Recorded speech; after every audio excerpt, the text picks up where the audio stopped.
Hello, everyone.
Surface, okay, the ulnar notch, and this is the lateral surface stylo process.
So scaphoid is for she, lunate is for looks, triquetrum is for two.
We have the trapezius. Trapezius is in the posterior border of the lateral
of the sternum.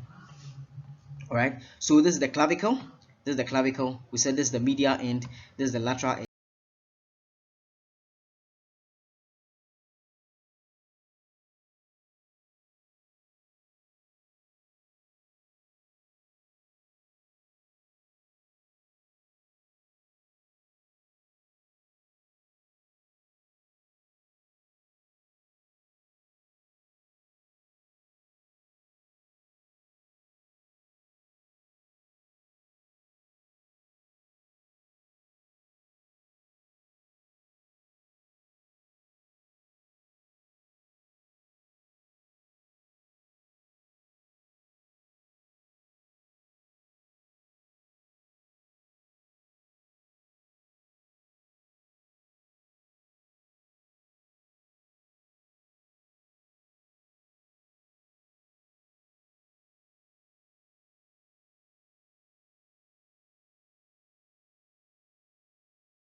Now let's look at the scapula.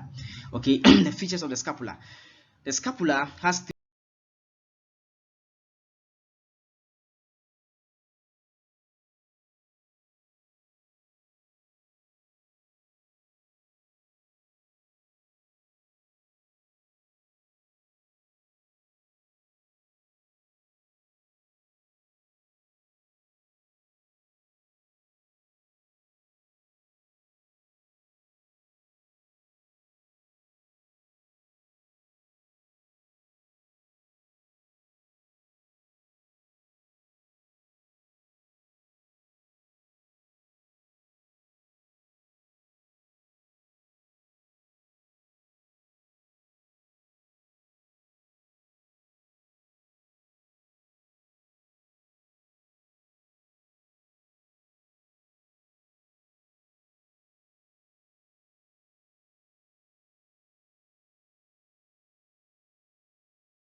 border, then we have the lateral border.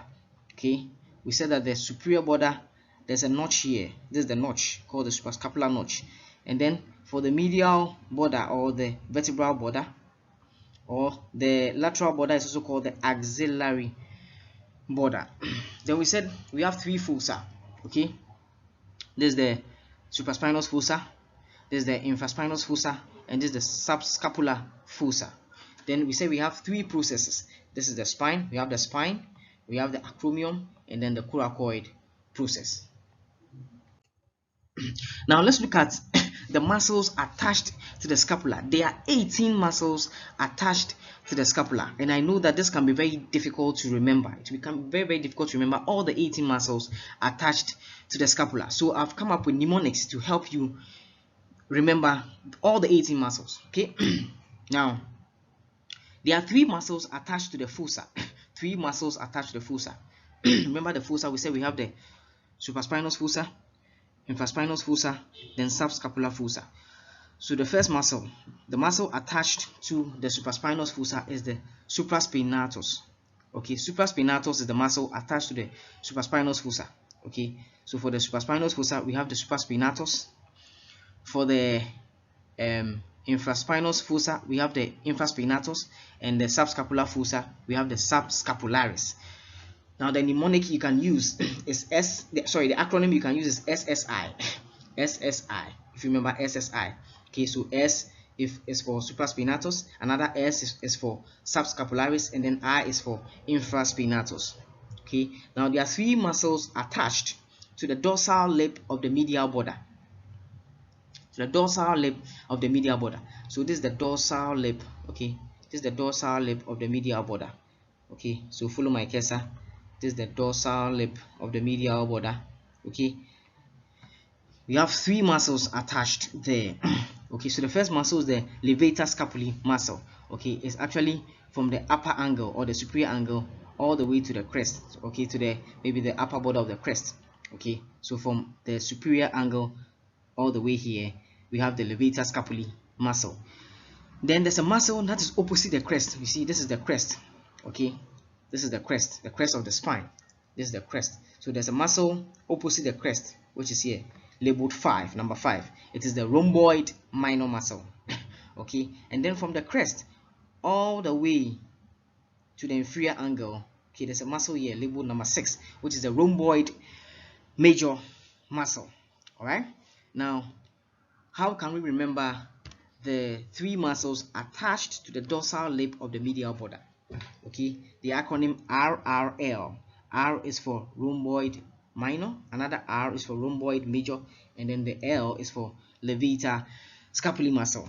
Now there's 3 muscles also attached to the dorsal lip of the lateral border. Dorsal lip of the lateral border. Okay, so this is the lateral border. This is the lateral border. Okay, so the one labeled 7, okay, is the upper 2/3. Upper 2/3. So this is the teres minor. So from this border all the way here is the upper 2/3, teres minor. Then the lower 1/3, okay, labeled 8, is the teres major. And then the inferior angle, okay, this is the inferior angle. We have the latissimus dorsi. The inferior angle, we have the latissimus dorsi. So how do we remember these 3 muscles? Okay, teres minor, teres major, latissimus dorsi. That is TTL. The acronym is TTL, latissimus dorsi. Okay, so someone will ask, okay, we have dorsal lip of the medial border and then dorsal lip of the lateral border. How do I distinguish between the two? Because I can become confused. Okay, so if you want to distinguish between the two, the dorsal lip of the medial border and the dorsal lip of the lateral border, just think of lateral. There's a T. Just think of the T in lateral. T in lateral. So once you remember the T in lateral, you know that we have TTL.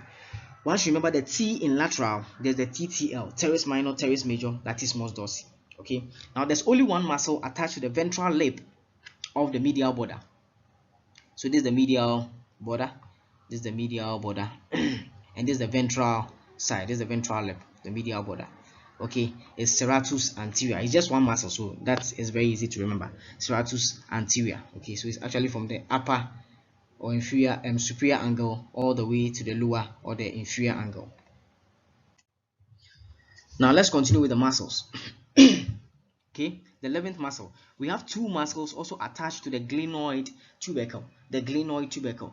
Remember that we said that the lateral angle, okay, also called the head. The head has 3 features. It has the glenoid cavity, which articulates to the head of the humerus to form the shoulder joint, and we have the supraglenoid tubercle. So this is the supraglenoid tubercle, number 11, and number 12 is the infraglenoid tubercle.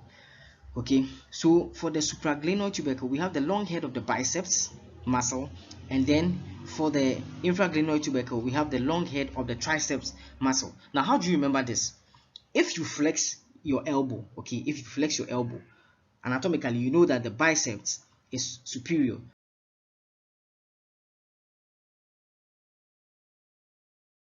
So with that in mind, you can remember by saying that, okay, if the bicep is superior, then the long head of the bicep should be supraglenoid tubercle, and then the long head of the tricep, which is inferior, okay, should be the infraglenoid tubercle. Very easy way to remember. Then we have 2 muscles also attached to the acromion and the spine. To the acromion and the spine.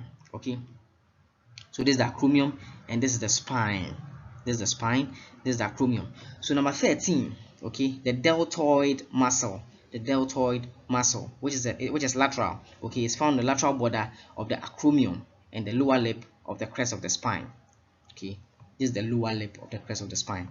Okay, this is the lateral border of the acromion, number 13. So we have the deltoid muscle. Then number 14, we have the trapezius. The trapezius muscle is on the medial border, okay, of the acromion, and then the upper lip of the crest of the spine. So this is the crest of the spine, this is the upper lip. Okay, this is the medial border of the acromion.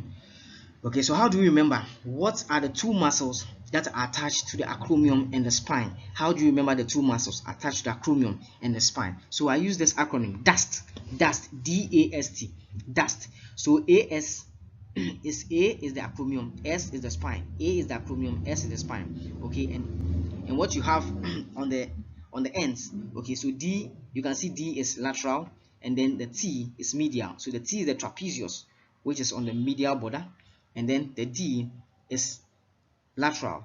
Okay, the D is the deltoid. So this is deltoid, this is trapezius. Okay, so if you want to remember the two muscles attached to the acromion and the spine, think of DAST. D is for deltoid, T is for trapezius, and then the AS is in between. That's the acromion and the spine. Okay, now there are three other muscles attached to the coracoid process.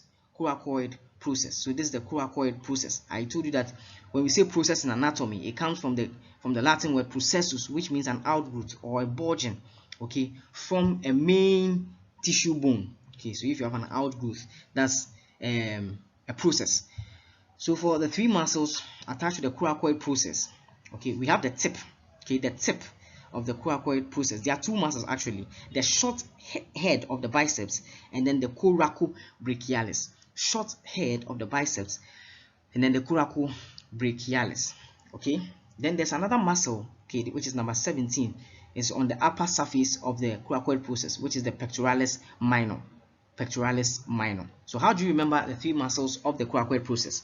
I mean, at least once you hear coracoid, you know one of the muscles will be coracobrachialis. Coracoid, coracobrachialis. Okay, but I had this acronym BCP. B is for short head of the biceps. C is for coracobrachialis. P is for pectoralis minor. Or you can use the word biceps. Biceps.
And then the glenohumeral ligament. Okay, so this is the glenohumeral, so glenoid cavity.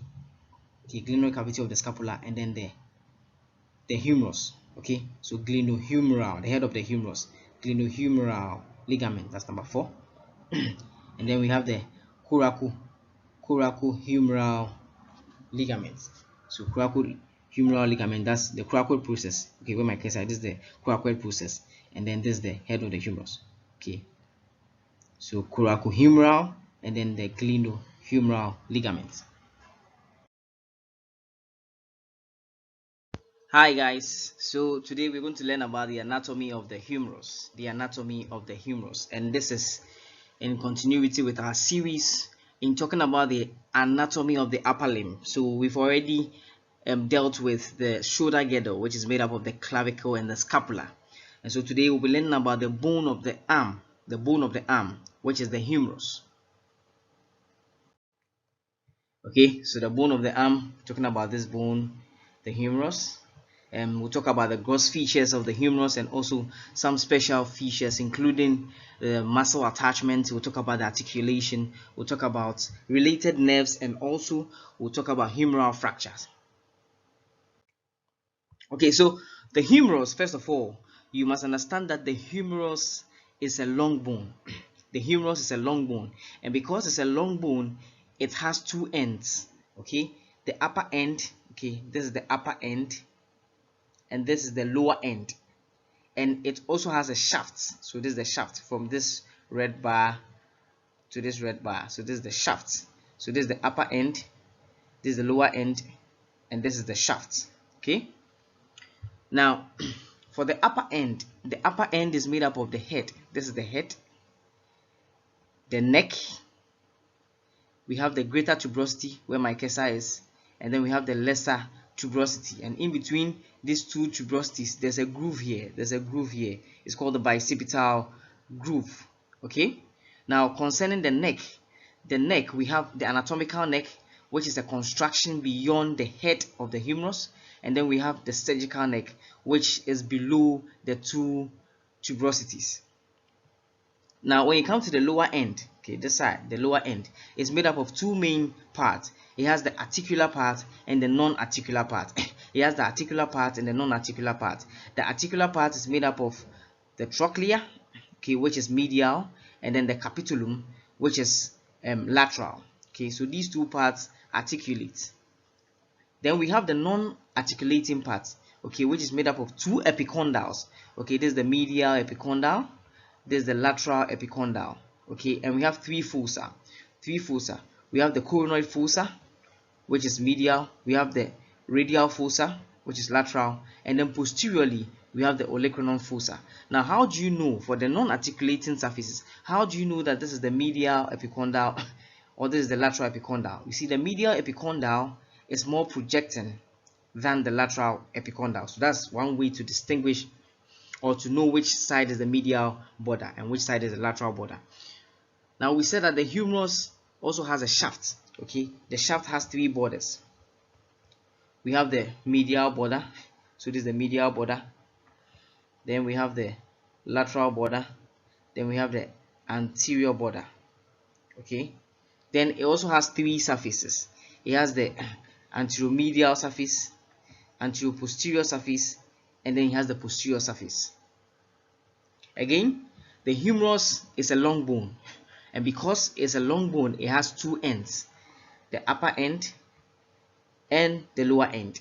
The upper end is made up of the head of the humerus, the neck, which we said is a construction, the anatomical neck is a construction beyond the head of the humerus. Then we have the two tuberosities, the greater tuberosity and the lesser tuberosity, and in between these two tuberosities there's a groove called the bicipital groove. Now below these two tuberosities there's another neck called the surgical neck. It is called the surgical neck because it is susceptible to fractures. Then we have the lower end. For the lower end, we said it has two main parts. It has the articulating part and then the non-articulating part. For the articulating part is made up of the trochlea medially and then the capitulum laterally. Okay, then we have the non-articulating part, which is made up of two epicondyles and then three fossa. We have the medial fossa, which we said is more projecting than the lateral fossa. Then we have for the two epicondyles. This is the medial epicondyle and this is the lateral epicondyle. So the medial epicondyle is more projecting than the lateral epicondyle. Then we have the three fossa.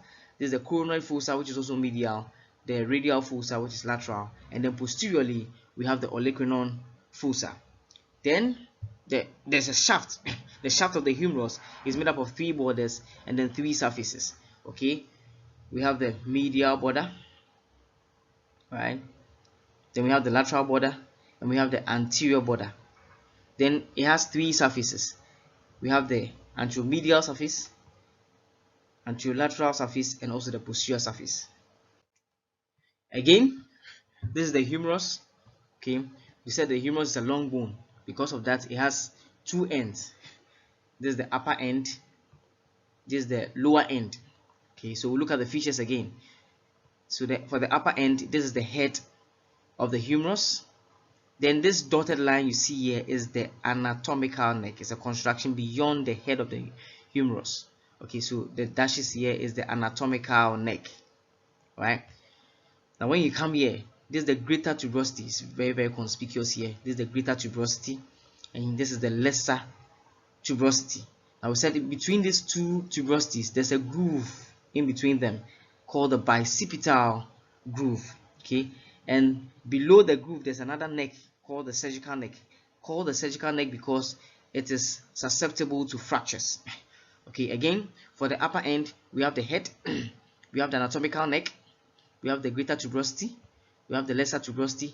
In between the two tuberosities, we have the bicipital groove, and then below it we have a surgical neck. Now let's look at the lower end of the humerus. For the lower end of the humerus, we have the trochlea. Okay, so this is the trochlea. Then we have the capitulum. Now, how do we know that this is the medial border? How do we know that this is the lateral border? Okay, you can see this condyle here, the medial epicondyle. We said that the medial epicondyle is more projecting than the lateral epicondyle. You can see it here.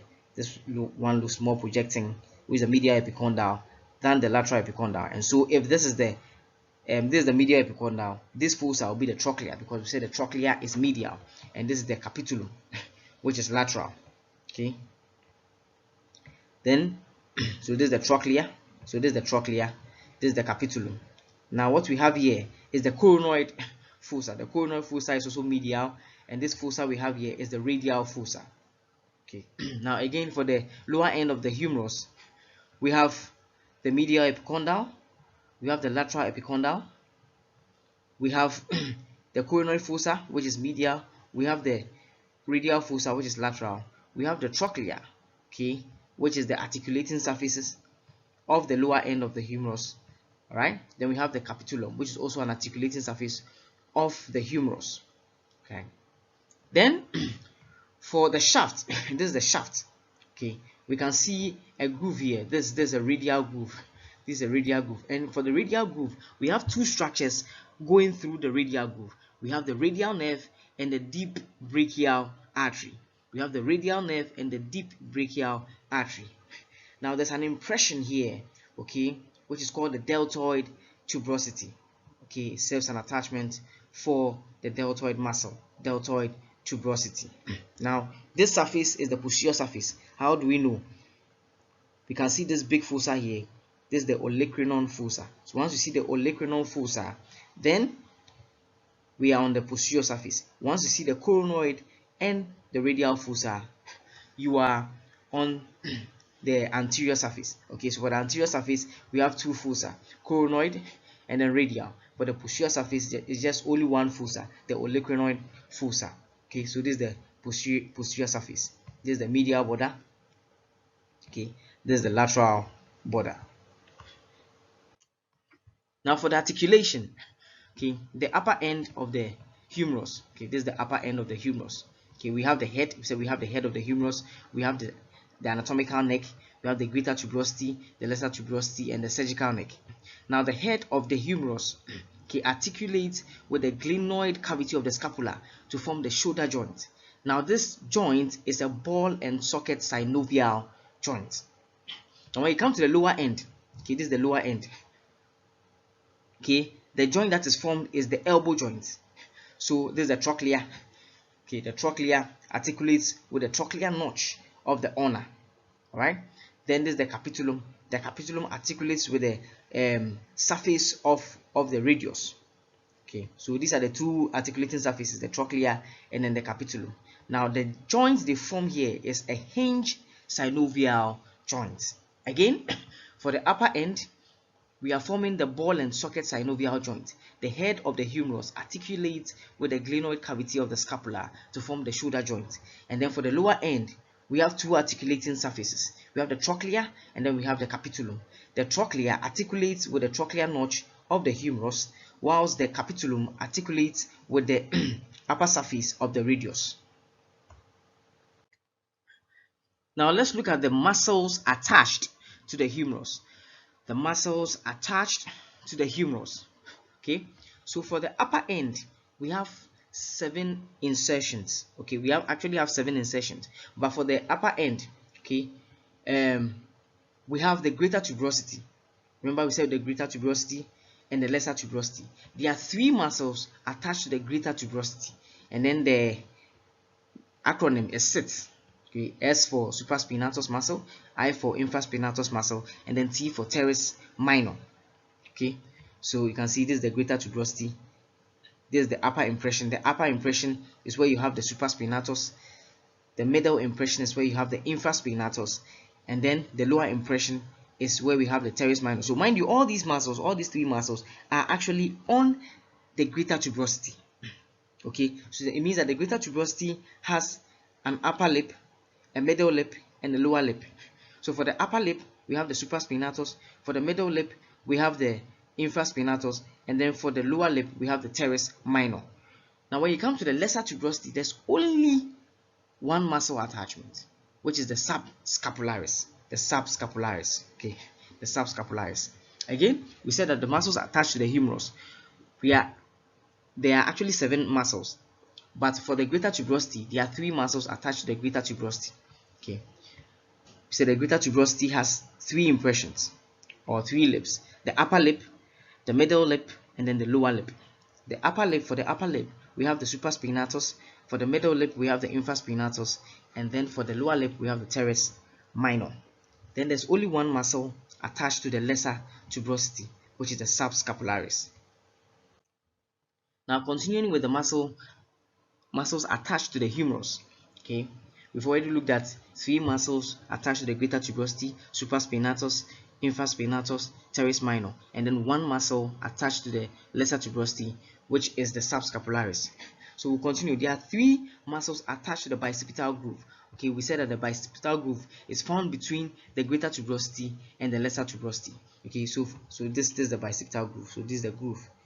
Now there are 3 muscles attached to the bicipital groove. In other words, the bicipital groove provides attachment for 3 muscles and actually 1 ligament. The first muscle is the pectoralis major, okay, which is found on the lateral lip of the bicipital groove. This is the pectoralis major. Then we have teres major, okay, found on the medial lip, teres major, and then we have the latissimus dorsi, which is found on the floor of the bicipital groove. Now there's a very important ligament called the transverse humeral ligament. So this is the transverse humeral ligament. It extends between the 2 lips. Okay, 2 lips, the greater tuberosity and then the lesser tuberosity. Okay, now this ligament converts the groove into a tunnel. Okay, and what is going through this tunnel is the long head of the biceps. Again, there are 3 muscles attached to the bicipital groove. We said that the bicipital groove is found between the 2 tuberosities, the greater tuberosity and the lesser tuberosity. So this actually is the bicipital groove. This groove here is the bicipital groove. Okay, we said that for the lateral lip of the bicipital groove, we can find the muscle pectoralis major. Then for the medial lip, there's a teres major muscle, and then for the floor of the bicipital groove, there's the latissimus dorsi. Then we said that there's a very important ligament called the transverse humeral ligament found between the 2 lips of the tuberosities. Okay, and this ligament actually converts this bicipital groove into a tunnel, and this tunnel houses the long head of the biceps. Okay, so we'll continue with the muscles attached to the humerus. Okay, then now we are looking at the shaft. We are looking at this whole region, which is the shaft. Okay, now there are 8 muscles. There are 8 muscles. 6 of the muscles are originating from the surfaces and the borders of the humerus. Okay, and then we have 2 muscles that are inserting onto the shaft of the humerus. So let's look at those 2 muscles, the insertions. We have the deltoid muscle and then we have the coracobrachialis muscle. So where does the deltoid muscle insert? It inserts here. Okay, more laterally, there's a tuberosity here called the deltoid tuberosity. Okay, we said it's an impression, the lateral side of the shaft of the humerus. Okay, called the deltoid tuberosity. That's where you can find the deltoid muscle. And then more medially, okay, middle of the medial border, you can find the coracobrachialis. That is where it inserts. Then now there are three muscles originating from the surfaces of the shaft, and then three muscles originating from the borders of the shaft. Remember, we said that for the surfaces we have the anteromedial surface, we have the anterolateral surface, and we have the posterior surface. And then for the borders, we have the medial border, we have the lateral border, okay, and we have the anterior border. Okay, so now let's look at the three muscles originating from the surfaces. Okay, so this is number 3, the brachialis muscle. Okay, it originates from the lower half of the anterior surface. Lower half of the anterior surface. Then number 4, we have the lateral head of the triceps, okay, which is found on the posterior surface above the spiral groove. So the spiral groove is somewhere here.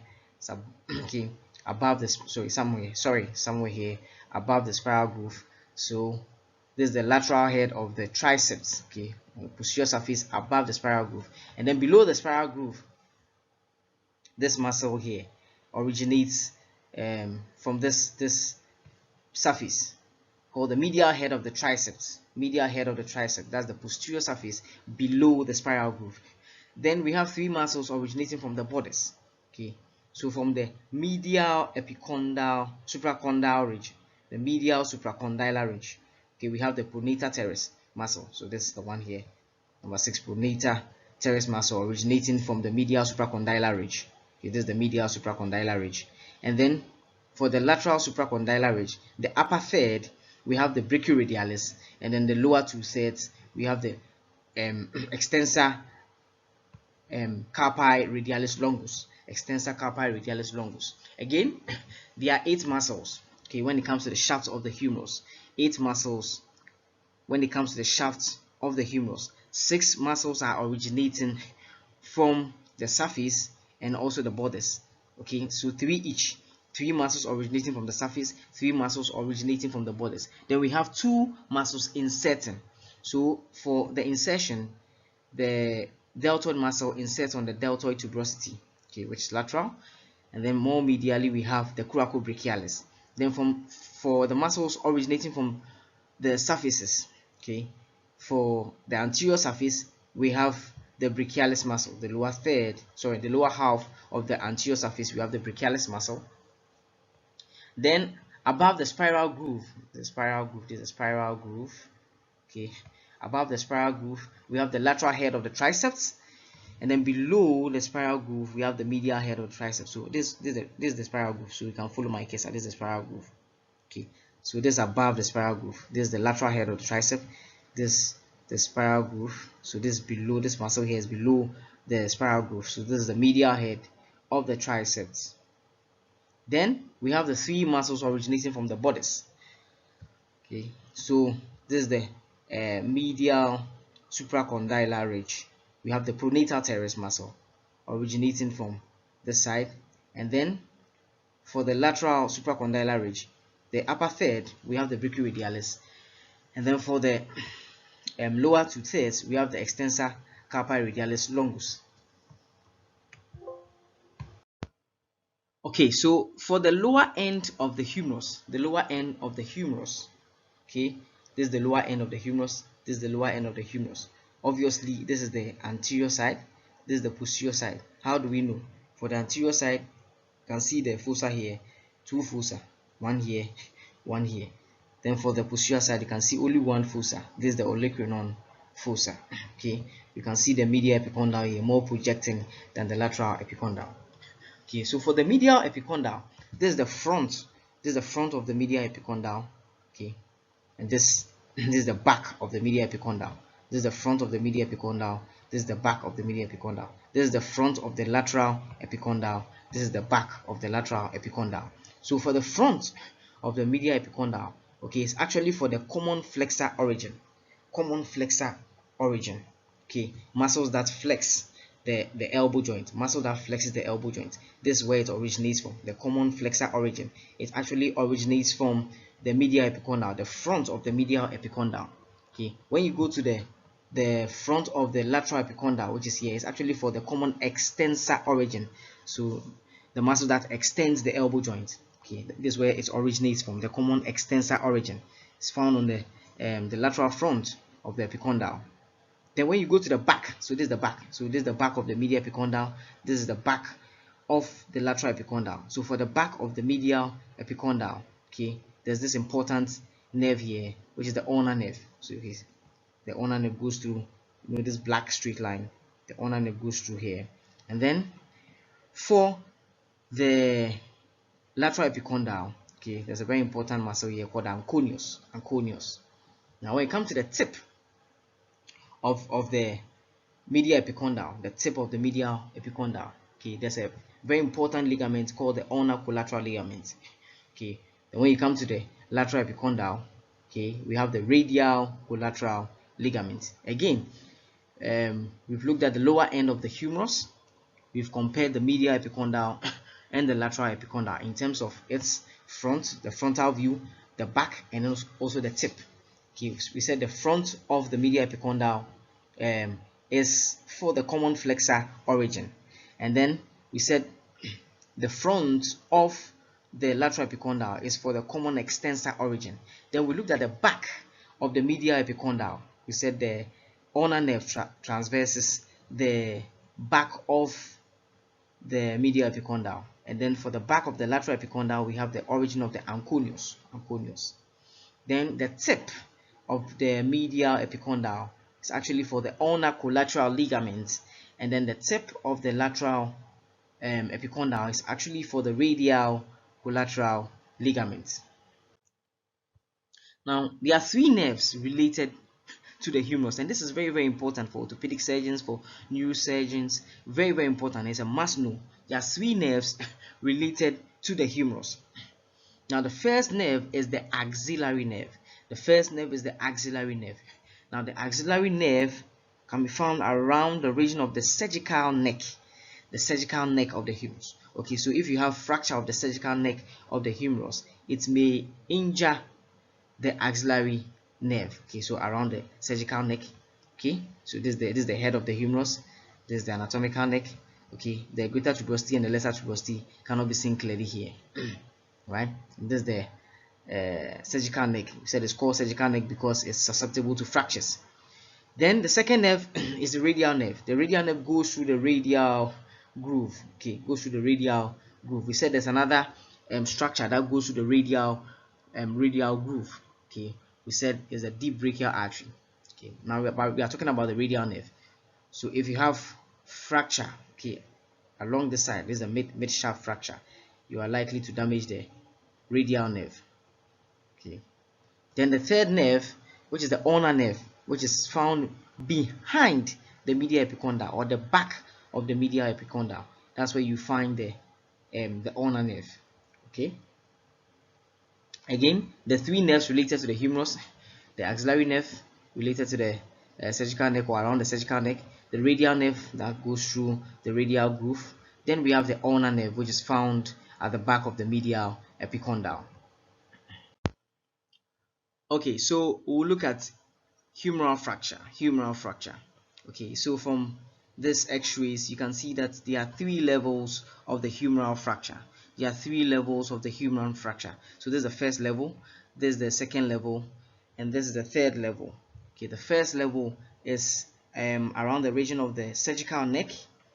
The second level is a mid-shaft fracture. Then the third level is around the medial epicondyle. Okay, so if there's fracture of the cervical neck, okay, you may injure the axillary nerve. If there's fracture of the midshaft, you may injure the radial nerve.